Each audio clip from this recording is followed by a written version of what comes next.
tuned into Lunch Money. Let's connect with Parvesh Minocha, the Group Managing Director for Transportation at Feedback Infra. Talk about that big exclusive that we broke a couple of days back about government planning e-auctions for highways. Parvesh, the auction quantum has been increased multifold, which indicates huge demand for the projects.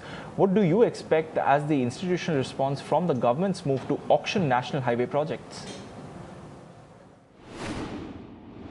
So I think overall mood actually can be positive here because unfortunately, fortunately these assets are not really stress assets. They are kind of fresh sale where people have to make assessment of the revenue and the expenditure and the money to be deployed and then make sure saying that they get the returns they need. So these are not coming from any stress background, but they come from a different background saying that these are the long-term monies which are required for say 20 years plus. The assets have already been built with various state of finish, various states of quality. But more importantly, on the revenue side, the uncertainty has been there. So one is the not being very sure on the quality of the assets built or what can be discovered below the surface.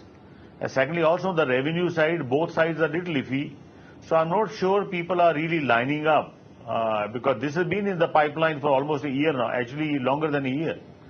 They were trying to do this TOT for a very long time. But I think there are issues of quality, there are issues of reliability, there are issues of revenue assurance, there are issues of state support where required, there are issues of how to handle force majeure, and some recent things which have happened that have not helped. Right. How has the bundling of projects helped the auction process? See, bundling of the projects will help because, if you look at some of the projects, their yield will be high, the traffic will be high, traffic will be more sure, certainty is high, the quality is better, the ridership is better, therefore the collection, therefore the cash flows are better. Some others, it is not the case. Therefore, when you bundle not so good projects with some very good projects, not so good projects also get treated the same way in the basket, and therefore I think you will get bidders for those projects also which otherwise would not have been successful.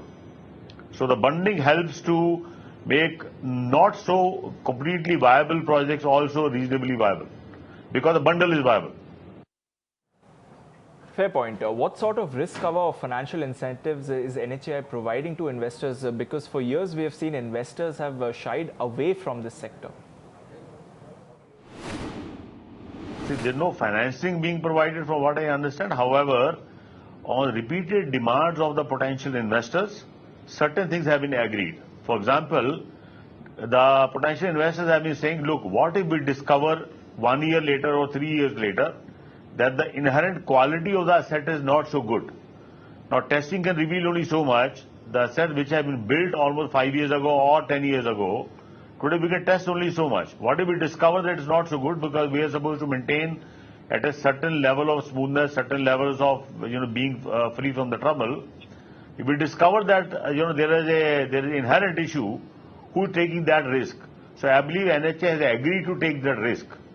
So like this, NHAI providing some kind of risk cover. I'm not sure NHAI going to provide risk cover on the revenue side or on the financing side, because that's what they're seeking from the investor. Fair point. For the ease of understanding of our viewers, just explain what would be the upfront payment that the government would be able to garner through these auctions, and also over what time period will the remaining payment be spread over? So from what one has been hearing, that there's a bullet payment you need to pay to the government of India, and the bullet is actually one shot payment. From what I understand, that can be anywhere between 50,000 to 70,000 crores. That's what the estimate has been. And then you kind of keep the asset for 20 years or whatever the concession period is, and during that time you collect the revenue. So the amount we're talking about is probably between 50,000 to 75,000 crores. If all the 75 assets were to be auctioned as per the estimates which have been gathered at the government.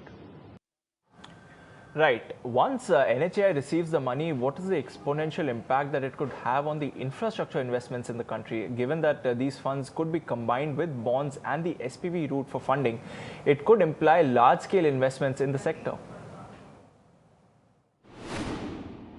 See, I think it will have a lot of positive impact, but it will have also some negative impact, remember.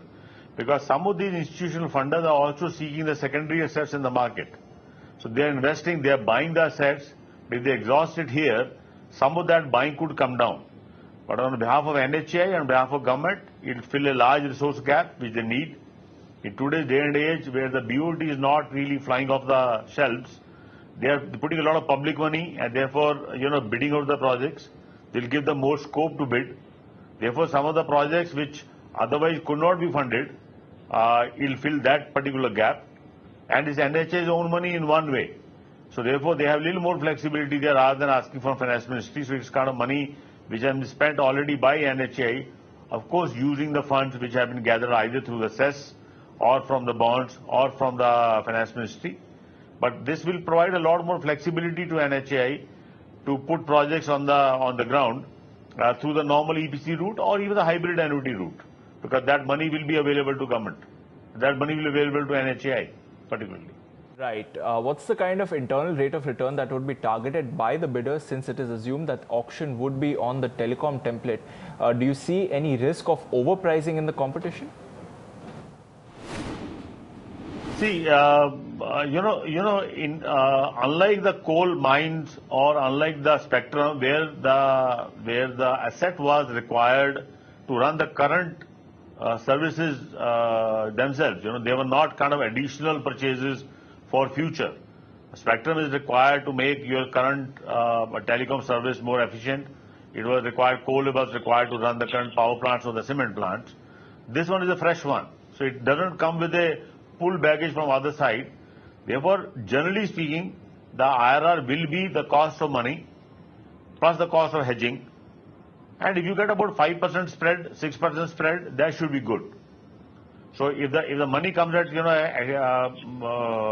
whatever cost, you add the cost of hedging to that, and then they need about 5-6% spread on top of that. So it could be low teens, mid teens, if it was a pension money or a long-term insurance money, particularly coming from Americas or from Europe, where the cost of money is still very low. If it was local money, it will probably be a little higher. But one doesn't expect the IRR per se, including the risk, including everything else, to be much higher than mid-teens. Right. And Parvesh, before we let you go, would you believe that the auction would be largely won by foreign players, or will Indian funds also be significant factors in it? And more importantly, would Indian banks like to expose themselves to infrastructure funding? So I think the primary focus of such a set auction, invariably, particularly the highway sector, has been the pension funds and the insurance funds. That's typically the focus. That's typically what is expected from them. A lot of these funds have already invested in India through various PE funds, remember. So those PEs will also probably participate. These pension and the insurance funds will participate. I do not see banks participating directly. I do see some of the Indian corporates tying up with a operation maintenance company or a techie or a semi-techie company and bidding because if some asset can yield 5-6% above the cost of money, I'm sure there are many Indian corporates also who are out in the market looking for that. Though it should still be largely dominated by low-cost insurance and the pension funds. But yes, there will be some Indian corporates who will participate because this is an annuity product for next 20 years.